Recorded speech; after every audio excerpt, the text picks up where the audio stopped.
శ్రీశైల ఆలయ ప్రాకారం భారతీయ శిల్పంలోనే ఎంతో ప్రత్యేకతను కలిగింది.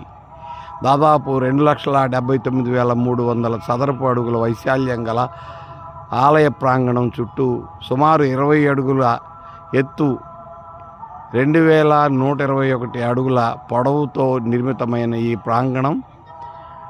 ఈ ప్రాకారం చూసేందుకు కోటగోడలాగా కనిపిస్తుంది. ఈ ప్రాకారంలో ఇంచుమించుగా ప్రతి శిలపై కూడా శిల్పం మలచబడి ఉండటం ప్రత్యేకం.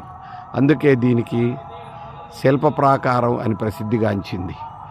శ్రీశైల దేవస్థానం యొక్క ప్రాకారాలు చూడాలి అంటే మీరు ఈ వీడియోని తప్పక వీక్షించండి.